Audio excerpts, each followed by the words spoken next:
Hi hello అందరికీ నమస్తే. చిటికెన వేలుతో రుచి చూసి గిన్నె మొత్తం ఖాళీ చేసేంత రుచిగల పచ్చడి, చట్నీ ఏదైనా పిలవవచ్చు. కావలసిన పదార్థాలు కామెంట్ బాక్స్లో ఉన్నాయి, చూసుకోండి. ముందుగా స్టవ్ ఆన్ చేసి ఒక కడాయి పెట్టుకోవాలి. అందులోకి కొద్దిగా నూనె వేసి ఒక్కొక్కటిగా వేయించి పక్కన పెట్టుకోవాలి. ముందుగా పచ్చిమిర్చి, ఎండుమిర్చి వేయించుకొని పక్కకు తీసుకోవాలి. అందులోనే ఆనియన్స్ వేసి వేయించుకోవాలి. అది వేగడానికి కొద్దిగా సాల్ట్ వేసి వేయించుకుంటే త్వరగా వేగిపోతుంది. అలా వేగుతుండగా కొన్ని తెల్లగడ్డలు వేయాలి. అది కూడా వేయించుకొని కొద్దిగా జీలకర్ర వేసి వేయించుకొని పక్కకు తీసుకోవాలి.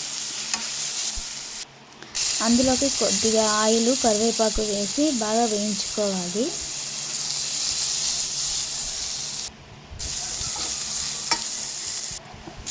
కరివేపాకు బాగా వేగాక పక్కకు తీసుకోవాలి. అందులోకి కొద్దిగా కొత్తిమీర, పుదీనా వేసి వేయించుకోవాలి.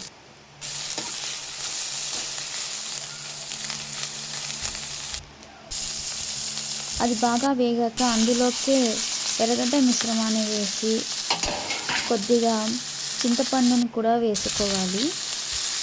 అది ఇలా అలా 2 సార్లు తిప్పి చల్లారాక దింపేయాలి.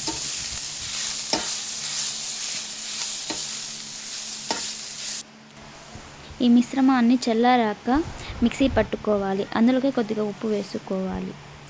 ఇప్పుడు తాలింపు పెట్టుకోవాలి. కొద్దిగా ఆయిల్ వేసి కొద్దిగా సాసులు వేయాలి. అందులోకి జీలకర్ర కూడా వేయాలి. అది బాగా చిట్లాక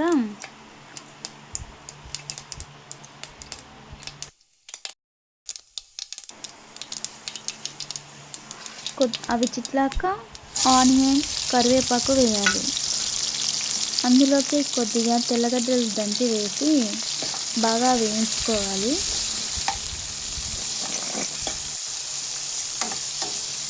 బాగా అంటే దోరగా వేయించుకొని మిక్సీ పట్టుకున్న మిశ్రమాన్ని తాలింపులోకి వేసుకోవాలి. ఆ మిశ్రమాన్ని బాగా కలుపుకోవాలి. ఇందులోకి సాల్ట్ ఏమైనా తక్కువగా ఉంటే ఇప్పుడు వేసుకోవచ్చు. అంతే అండి. మీరు కూడా ఈ విధంగా ట్రై చేసి ఎలా వచ్చిందో కామెంట్ చేయండి మరియు సబ్స్క్రైబ్ చేసుకోండి. Thank you.